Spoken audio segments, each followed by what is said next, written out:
Top quality और consistent performance के लिए सिर्फ सिल्वर पंप्स एंड मोटर्स, नाम याद रखना। तो हत्यारी ख्याति હોસ્પિટલની તપાસ ક્રાઇમ બ્રાન્ચને સોંપવામાં આવી છે। પોલીસ કમિશનર જીએસ મલિકે ક્રાઇમ બ્રાન્ચને તપાસ સોંપી છે। ફરાર ડોક્ટર આરોપી સામે લુકઆઉટ નોટિસ જાહેર કરી છે।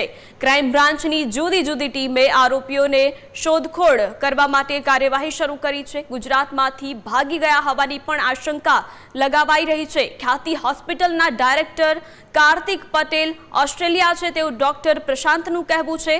વજરાણીની ધરપકડ બાદ પોલીસે ક્રાઇમ બ્રાન્ચને કસ્ટડી સોંપી છે। આ કેસમાં ચાર્જશીટ બાદ રેડ કોર્નર નોટિસ ઇસ્યુ થશે। વધુ વિગતો સાથે સંવાદદાતા મિહિર આપણી સાથે જોડાયા છે। મિહિર, હત્યારી ખ્યાતિ હોસ્પિટલની તપાસ ક્રાઇમ બ્રાન્ચને સોંપવાનો નિર્ણય કરાયો છે, શું વધુ વિગત?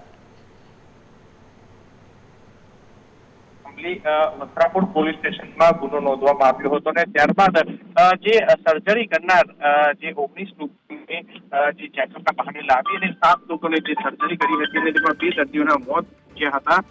તે બાદ જે સર્જરી કરનાર ડોક્ટર પ્રશાંત વજીરાણી હતી તેની પોલીસે ધરપકડ કરી હતી અને 7 દિવસના રિમાન્ડ ઉપર હતા। પરંતુ આ કેસમાં હજી 4 ડોક્ટરો છે કે જે મુખ્ય ભૂમિકા છે તે લોકો ફરાર છે। આ 4 પૈકી જે ખ્યાતિ હોસ્પિટલના ડાયરેક્ટર કાર્તિક પટેલ છે તે વિદેશમાં વેકેશન હોવાના કારણે તે પરિવાર સાથે હતા, પરંતુ અન્ય 3 જે ડોક્ટરો છે જેમાં ખ્યાતિ હોસ્પિટલના સીઈઓ ચિરાગ રાજપૂત છે કે તે ઘટના સમયે હાજર હતા અને ત્યારબાદ ફરિયાદ નોંધાયા બાદ ફરાર થઈ ગયા હતા। આ રીતના આ 3 જે ડોક્ટરો છે કે તેને પકડવા માટે ક્રાઇમ બ્રાન્ચ છે હવે તપાસ મળતાની સાથે જુદી જુદી ટીમો બનાવી અને આરોપીને પકડવાની શોધખોળ છે તે શરૂ કરી દીધી છે। સાથે જ આ ફરાર ડોક્ટરો સામે લુકઆઉટ નોટિસ છે તે પણ જાહેર કરી દેવામાં આવી છે। ત્યારે ક્રાઇમ બ્રાન્ચને આશંકા છે કે આ આરોપીઓ જે ડોક્ટર છે કે તે ગુજરાત બહાર ભાગી ગયા હોવાની આશંકા છે, જેને લઈને હાલ તો જે નોટિસ લુકઆઉટ નોટિસ છે તે ઇસ્યુ કરવામાં આવી છે, પરંતુ આ કેસમાં ચાર્જશીટ થયા બાદ રેડ ક્રોસ નોટિસ છે તે ઇસ્યુ થશે।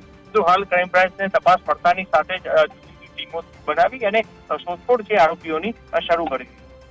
જાણકારી માટે આપનો આભાર।